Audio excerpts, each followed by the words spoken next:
18 তাৰিখে নিশা 12টাৰ পিছত তেওঁ ঘৰৰ পৰা নিৰুদ্দেশ হৈছিলে। তেওঁলোকে সময়টো অলপ ভুলকৈ দিলে আমাক।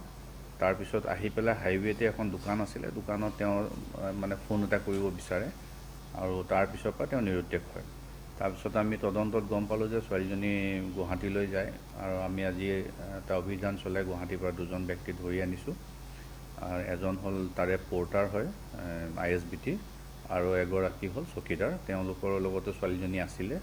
তাৰপিছত তাৰ আগতে আমাৰ তেওঁলোকৰ যিটো লৈ পেলাই কাজিয়া সৃষ্টি হৈছিলে সেই সংক্ৰান্ত আমি 3জন ব্যক্তিক এৰেষ্ট কৰিছোঁ। মুঠ এতিয়ালৈকে 5জন ব্যক্তি এৰেষ্ট কৰা হৈছে আৰু কিছু মানুহ সোধপোছ কৰিব আছে। আৰু এখন গাড়ীৰ আমি এটা ইনফৰমেশ্যন পাইছোঁ, গাড়ীখনৰ আমি এতিয়া তদন্ত চলি আছে।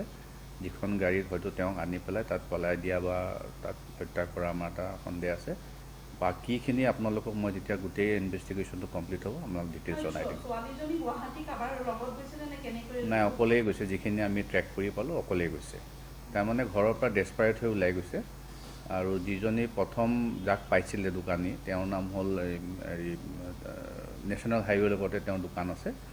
তেওঁৰ নামটো মোৰ এতিয়া মনত পৰা নাই বাৰু। তেওঁক যেতিয়া আমি সোধপোছ কৰিছোঁ তেওঁ এই কথাটোৱে কৈছে, তুমি ভণ্টি ঘৰত যোৱা ক'ত গৈছা? স্কুল বেগ লৈ গৈছে আৰু যথেষ্ট তাৰমানে খঙত ওলাইছে ঘৰৰ পৰা। আৰু ওচৰ চুবুৰীয়াৰ পৰা গম পাইছোঁ যে ঘৰত কিবা এটা কণ্ডল হৈছিলে, যাৰ ফলত তেওঁ ওলাই আহিছিলে। নাই, এতিয়া আমি PM ৰিপৰ্ট ডক্টৰৰ লগতো কথা পাতিছোঁ, কোনো ৰেপৰ চাইন পোৱা নাই এতিয়ালৈকে। মাৰ্ডাৰ হৈছে, ষ্ট্ৰেংগুলেশ্যন হৈছে, ডিঙিত ষ্ট্ৰেংগুলেশ্যনৰ মাৰ্ক আছে, পোৱা গৈছে। এতিয়া আমি সেইখিনি তদন্ত শেষত ক'ম আপোনালোকক। আৰু আমাৰ আছে আউটাৰ কেইজনমান, আমি কৰিম, পৰৱৰ্তী সময়ত জনাই দিওঁ। 18 তাৰিখে নিশা 12টাৰ পিছত তেওঁ ঘৰৰ পৰা নিৰুদ্দেশ হৈছিলে। তেওঁলোকে সময়টো অলপ ভুলকৈ দিলে আমাক। তাৰপিছত আহি পেলাই হাইৱেতে এখন দোকান আছিলে, দোকানত তেওঁ মানে ফোন এটা কৰিব বিচাৰে আৰু তাৰপিছৰ পৰা তেওঁ নিৰুদ্দেশ হয়। তাৰপিছত আমি তদন্তত গম পালোঁ যে ছোৱালীজনী গুৱাহাটীলৈ যায় আৰু আমি আজি এটা অভিযান চলাই গুৱাহাটীৰ পৰা দুজন ব্যক্তি ধৰি আনিছোঁ। আৰু এজন হ'ল তাৰে পৰ্টাৰ হয় ISBT আৰু এগৰাকী হ'ল চকীদাৰ। তেওঁলোকৰ লগতো ছোৱালীজনী আছিলে। তাৰপিছত তাৰ আগতে আমাৰ তেওঁলোকৰ যিটো লৈ পেলাই কাজিয়া সৃষ্টি হৈছিলে সেই সংক্ৰান্ত আমি 3জন ব্যক্তিক এৰেষ্ট কৰিছোঁ। মুঠ এতিয়ালৈকে 5জন ব্যক্তি এৰেষ্ট কৰা হৈছে আৰু কিছু মানুহ সোধপোছ কৰিব আছে। আৰু এখন গাড়ীৰ আমি এটা ইনফৰমেশ্যন পাইছোঁ, গাড়ীখনৰ আমি এতিয়া তদন্ত চলি আছে। যিখন গাড়ীত হয়তো তেওঁক আনি পেলাই তাত পলাই দিয়া বা তাত হত্যা কৰা আমাৰ এটা সন্দেহ আছে। বাকীখিনি আপোনালোকক মই যেতিয়া গোটেই ইনভেষ্টিগেশ্যনটো কমপ্লিট হ'ব আপোনালোক ডিটেইলছ জনাই দিম। নাই, অকলেই গৈছে। যিখিনি আমি ট্ৰেক কৰি পালোঁ অকলেই গৈছে।